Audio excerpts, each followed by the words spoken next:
content, j'espère que vous allez bien. J'invite immédiatement Tony Durand, distributeur d'importation de PA. Salut Paty. Bonjour, ça va bien mon gars? Ben oui, ça va super bien. J'aimerais ça qu'on fasse l'histoire de Nolan. Oui. L'histoire d'un an, mais il y a plusieurs années chez Nolan et X-Lite. Nolan est historiquement de 1972. Nous, on a récupéré la distribution il y a 1 an pour le Canada au complet.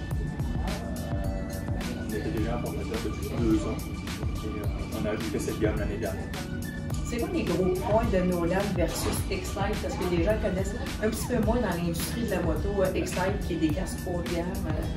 Nolan est un casque thermomoulé en Lexan pour toute la gamme Nolan au complet. X-Lite, c'est la division carbone, fibre aramide, donc vraiment la division haut de gamme parce qu'on apporte de la légèreté principalement au casque. Et on importe aussi une forme assez racing. C'est le nouveau RS, c'est l'évolution du 803 qui existait déjà depuis 2 ans. Ils ont surtout fait l'ajout aérodynamique à l'arrière pour limiter la turbulence. Donc à très haute vitesse sur une position racing, on ne va plus générer de turbulence, donc le casque même à très haute vitesse n'a plus de vibration. J'aimerais aussi apporter que l'association entre Nolan et BRP, nouvellement chez Ducati, qui ont fait un mariage.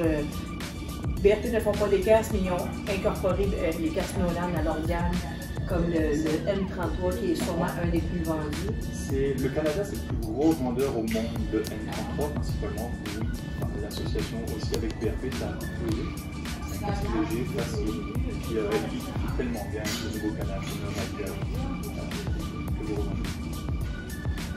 Le chouchou incontournable chez Nolan, c'est le kit de communication.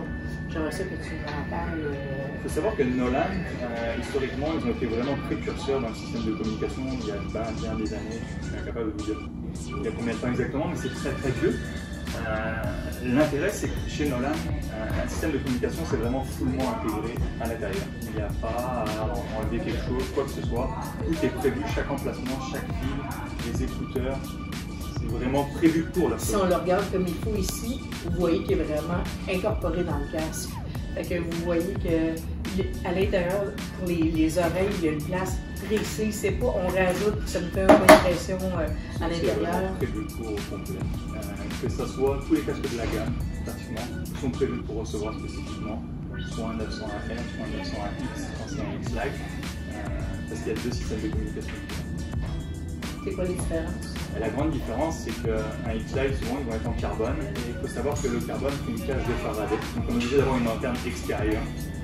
C'est pour ça que j'en ai ici. Si on prend sur un X-Lite, on va se retrouver avec un modèle où sa petite antenne est vraiment à l'extérieur pour gagner justement la portée, sinon on perd.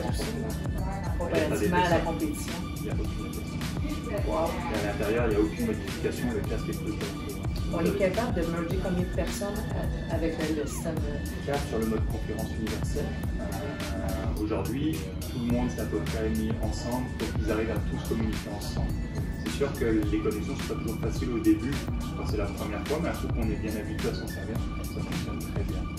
C'est toujours plus simple quand tout le monde a une connexion, quand tout le monde a une autre marque, mais aujourd'hui, il existe le mode, grâce au Bluetooth 4.1, il existe le mode d'une conférence universelle. En fait, Bluetooth, ça veut dire GPS, ça veut dire iPod, ça veut dire... Radio FM. Il y a la radio FM intégrée, c'est ça que je savais pas. Le 901 est le modèle avec radio FM, vraiment le gamme. Sinon, après, on a le modèle juste en dessous qui est le 601, qui lui ne fait pas. Est-ce que, je viens de voir ici, parce qu'il y a le kit de communication ouvert, on voit la lumière, est-ce que c'est un accessoire vendu à part ou ça vient avec tous les nouveaux kits de communication? Il y a 2 solutions. Il existe souvent, on peut acheter ce qu'ils appellent l'ESS, c'est Emergency System, ce qui fait que sur un freinage d'urgence, le système va détecter un à-coup de la tête, il va se mettre à flasher. Ou si on ne se sent pas sécure parce qu'il pleut ou autre, on est capable de juste allumer la lumière pour mettre comme un 3e tour. Ou on peut l'avoir directement intégré au 901, par contre c'est disponible que pour Nolan. Sur le 901, donc il s'appellera 901L pour live. Merci Philippe d'avoir accepté l'invitation, ça fait un plaisir. Merci à vous. Au plaisir. Au à plaisir. La prochaine.